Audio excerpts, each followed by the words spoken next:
नमस्कार बच्चों, आप सभी का स्वागत है आपके अपने YouTube चैनल JMK क्लासेस पर। और जैसा कि आप सभी को पता है, आज हमारा टेस्ट है जो कि 6 बजे शुरू होगा।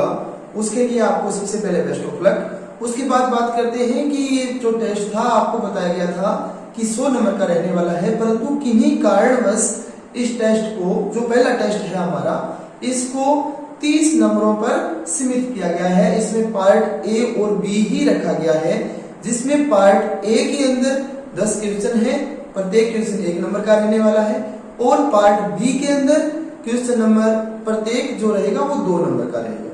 इस प्रकार पार्ट बी में भी 10 क्वेश्चन है, पार्ट ए में भी 10 क्वेश्चन है। कुल मिला के आपको 20 नंबरों का जो पेपर है वो हल करना है, और उसके लिए 20 क्वेश्चनों का जो पेपर है वो आपको हल करना है, और उसके नंबर रहेंगे 30। तो इसके लिए मैक्सिमम आपको 1 घंटा दिया जाएगा।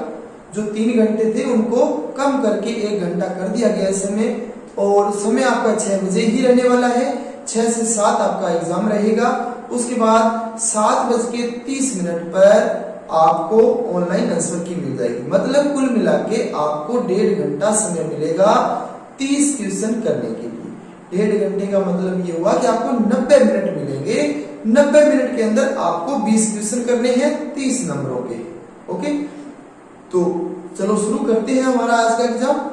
चलते हैं नेक्स्ट स्क्रीन पर, देखते हैं हमारा पार्ट नंबर ए और बी कैसा रहने वाला है। उसमें कई जगह ये बोला गया है कि पार्ट ए, बी, सी और डी आपके हैं, तो उस पर आप ध्यान न दें, क्योंकि कई कारण होंगे जिनकी वजह से इस टेस्ट को थोड़ा कम किया गया है। जो कि क्वेश्चन हमारे थे कि हम इस प्रकार से लेंगे कि 100 नंबरों का होगा, वो 100 नंबरों का हो नहीं पाया।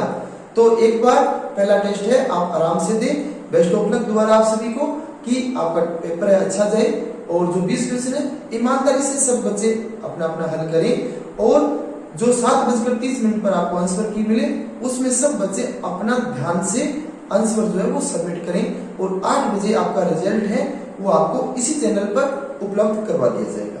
मिलते हैं अगली स्क्रीन पर और देखते हैं पार्ट ए के जो क्वेश्चन है उनको। चलो करते हैं आज के एग्जाम का पहला क्वेश्चन है कि निम्न में से बहुपद है। ऑप्शन आपके सामने है ए, बी, सी और डी। आपको ये देखना है कि इन चारों में से ऐसा कौन सा एक है जो बहुपद की श्रेणी में माना जाता है, और 3 जो है वो नहीं माने जाते। तो जो आंसर राइट है उसको आपको एक अलग पेज पर अपने को लिख लेना है, ताकि जब भी आपके सामने आंसर शीट आएगी ताकि आप उसमें सिर्फ ए बस ही भर सकेंगे, वहां आपको ऑप्शन नहीं दिए होंगे। इस बात का ध्यान रखें। तो आपको क्या करना है, एक पेज लेकर उसके अंदर इसका जो आंसर है कि पहले का ये आंसर होगा, आप उसको नोट कर लें। ए होगा, बी होगा, सी होगा या डी होगा। चलो देखो क्वेश्चन नंबर 2 नंबर क्वेश्चन है कि निम्न में से बहुपद नहीं है। ये जो 4 ऑप्शन आपको दिए हुए हैं इसमें ऐसा है कि 3 तो कोई बहुपद है, एक ऐसा है जो इसके अंदर बहुपद नहीं है। आपको उसको अलग से मार्क कर लेना है कि ये बहुपद नहीं होगा। ठीक है, अभी देखते हैं क्वेश्चन नंबर 3। हमारे एग्जाम का 3 नंबर जो क्वेश्चन है वो ये है कि बहुपद x² प्लस 3x की power 4 plus x minus 4x³ plus 7, ये आपको बहुपद दिया है, और आपको बतानी है कि इस बहुपद की घात क्या होगी। जो बहुपद आपको दे रखा है इस बहुपद की घात क्या होगी। उसके बाद इसके अंदर ऑप्शन आपको दे रखे हैं कि 2 हो सकती है, 3 हो सकती है, 4 हो सकती है या फिर 7 हो सकती है। उसके बाद क्वेश्चन नंबर 4 नंबर क्वेश्चन है कि बहुपद आपके सामने दिया है x² माइनस x और माइनस 6 के शून्य क्या है, इसके बताने आपको शून्य। तो इसके अंदर ए जो आपको ऑप्शन दिया है ए नंबर वो है 3,-2, जो बी नंबर दिया है वो है -3,2, सी नंबर जो दिया है वो है 3,2, और जो डी नंबर दिया है वो है -3,-2। इन 4 में से कोई एक ऑप्शन हो सकता है आपका। उसके बाद क्वेश्चन नंबर 5 नंबर क्वेश्चन हमारे सामने है कि बहुपद आपको दे रखा है 2x + 5। इसका शून्य का आपको बताना है कि 2x प्लस 5 का शून्य क्या होगा। ऑप्शन ए में दिया है -2/5, ऑप्शन बी में है -5/2, ऑप्शन सी में है 2/5 और डी में है 5/2। इन चार में से कोई एक ऑप्शन होगा इसका आंसर, जो आपको अलग से एक पेज पर नोट कर लेना है, ताकि आप बता सको कि इस क्वेश्चन का ये आंसर होगा। तो देखते हैं क्वेश्चन नंबर 6। हमारा जो 6 नंबर क्वेश्चन है वो इस प्रकार है कि यदि ए बी सी तीनों का योग कर लें तो वो 0 के बराबर है, तो आपको ये फाइंड करना है कि यदि a की क्यूब प्लस b की क्यूब प्लस c की क्यूब अगर बना लें तो वो किसके बराबर होगी। क्या वो 0 के बराबर आएगी, क्या वो a b c के बराबर आएगी, क्या वो 3 a b c के बराबर आएगी, या फिर वो 2 a b c के बराबर आएगी। इन चार ऑप्शन में से एक आपको ऑप्शन चूज करके बताना है। उसके बाद देखो क्वेश्चन नंबर 7 नंबर क्वेश्चन है, आपको बहुपद दिया है 2x प्लस 1 और 2x प्लस 3। कहने का मतलब कोई बहुपद है जिसके ये दो गुणनखंड आपके सामने हैं, इस बहुपद की आपको घात बतानी है। क्या बतानी है? घात। कि इस बहुपद की घात क्या होगी, 1 होगी, 2 होगी, 3 होगी या 6 होगी, ये आपको हल करके बताना है। उसके बाद क्वेश्चन नंबर 8 नंबर क्वेश्चन है हमारा कि बिंदु 0,4 कहां स्थित होगा। बिंदु 0,4 कहां स्थित होगा? क्या वो x अक्ष पर स्थित होगा, क्या वो y अक्ष पर स्थित होगा, क्या वो मूल बिंदु पर स्थित होगा, या फिर a b c तीनों में से कहीं नहीं होगा। इन तीनों चारों में से आपको एक ऑप्शन बताना है। ओके, तो क्वेश्चन नंबर देखते हैं 9। क्वेश्चन नंबर हमारा 9 है कि कौन सा बिंदु y अक्ष पर स्थित है। कौन सा बिंदु y अक्ष पर स्थित है।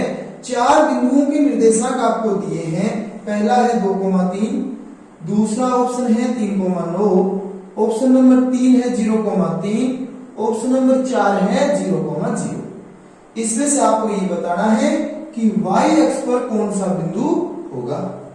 उसके बाद क्वेश्चन नंबर 10 है कि कौन सा बिंदु x अक्ष पर स्थित है। ऑप्शन आपको दे रखे हैं, ए में 4,1, बी में 2,0, सी में 2,2 और डी में 0,0। आपको इस चार में से ये बताना है कि वो कौन सा ऑप्शन है जो कि बिंदु x अक्ष पर बनेगा। ये आपके 10 क्वेश्चन पूरे हुए, जिसमें प्रत्येक क्वेश्चन 1 नंबर का है। टोटल क्वेश्चन आपके हो गए 10 नंबर के। ठीक है, अभी पार्ट नंबर अपने बी पर चलते हैं, जहां पर प्रत्येक क्वेश्चन 2 नंबर का रहने वाला है और क्वेश्चन आपके 10 ही होंगे।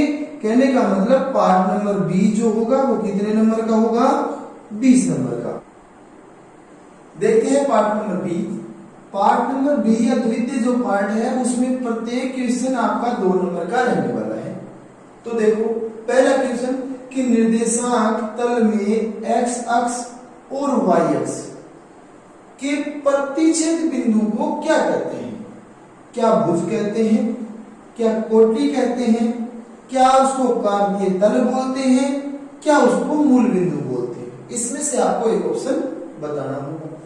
उसके बाद बात करते हैं क्वेश्चन नंबर 2 की कि बिंदु का निर्देशांक आपको दिया है -3,4 कि x अक्ष से दूरी बताओ कि ये जो बिंदु है वो x अक्ष से कितनी दूरी पर है। ऑप्शन ए है 2,1,1 की दूरी पर, ऑप्शन बी है 3,1,1 की दूरी पर, ऑप्शन सी है 4,1,1 की दूरी पर और ऑप्शन डी है 5,1,1 की दूरी पर। आपको इसमें से एक ऑप्शन चूज करके बताना है। उसके बाद देखते हैं क्वेश्चन नंबर 3। क्वेश्चन नंबर 3 है मूल बिंदु के निर्देशांक क्या होते हैं, कि जो मूल बिंदु होता है उसके निर्देशांक बताने हैं। ऑप्शन नंबर ए है 1,1, ऑप्शन नंबर बी है 2,2, ऑप्शन नंबर सी है 0,0 और ऑप्शन नंबर डी है 1,2। उसके बाद क्वेश्चन नंबर 4 है कि x की पावर 3 प्लस 1, ये आपको एक बहुपद दिया है। इसमें कह रहा है कि यदि x प्लस 1 का भाग दे दें तो शेष पर क्या मिलेगा। तो देखो क्या शेषफल -1 मिलेगा, क्या शेषफल 2 मिलेगा, क्या शेषफल 0 मिलने वाला है या फिर शेषफल 1 मिलने वाला है, ये आपको देखकर बताना है हल करके। उसके बाद देखें क्वेश्चन नंबर 5। तो 5 नंबर क्वेश्चन है कि बिंदु -5,6 किस चतुर्थांश में स्थित होता है, कि बिंदु -5,6 निर्देशांक जिसका है वो बिंदु कौन से चतुर्थांश में बना होता है, स्थित होता है। तो क्वेश्चन नंबर इसका जो ऑप्शन है वो ऑप्शन नंबर ए है प्रथम चतुर्थांश, ऑप्शन नंबर बी है द्वितीय चतुर्थांश, ऑप्शन नंबर सी है तृतीय चतुर्थांश, ऑप्शन नंबर डी है चतुर्थ चतुर्थांश। कि इन 4 चतुर्थांश में से कौन से चतुर्थांश में बिंदु -5,6 होता है, ये आपको चेक करके बताना है। अब चलते हैं क्वेश्चन नंबर 6 पर और देखते हैं क्वेश्चन नंबर 6 क्या है। क्वेश्चन नंबर 6 अपने पास है कि किसी बहुपद की घात 1 है तो उसे क्या कहते हैं, क्या त्रिघाती बोलते हैं, द्विघाती बोलते हैं, रेखिक बोलते हैं या फिर एक चर वाला बहुपद बोलते हैं, ये बताना है आपको। उसके बाद सरल समीकरण आपके सामने दे रखी है कि x माइनस वाई की होल क्यूब का विस्तार रूप लिखिए। क्या होगा, क्या x minus Y X plus Y होगा या फिर x प्लस वाई को ब्रैकेट में और दूसरे ब्रैकेट में है x square plus Y square minus X Y, ये होगा। या फिर c में है x माइनस वाई को ब्रैकेट में और दूसरे ब्रैकेट में x square plus Y square plus 2xy, ये होगा। या फिर d में है x cube minus Y cube minus 3x square plus 3xy square, ये होगा। ये आपको बताना है। क्वेश्चन नंबर 8 √16 का वर्गमूल क्या होता है। तो देखो क्या 4 होता है, क्या 2 होता है या √8 होता है या इनमें से कोई नहीं होता है। 9 नंबर क्वेश्चन है बहुपद आपके सामने है √2x plus 5x cube minus 4x square plus 13x minus 10 में x की स्क्वायर का गुणांक क्या होगा, क्या 4 है या 5 है या √2 है या -4 है। उसके बाद क्वेश्चन नंबर बी का last and final 10 number question कि बहुपद आपको दे रखा है 8x plus 3 plus 4x square का मान बताओ यदि x बराबर 2 है तब। क्या मान -35 होगा या 30 होगा या फिर -30 होगा या फिर 35 होगा, ये आपको बताना है। ये आपका पार्ट बी नंबर पूरा होता है।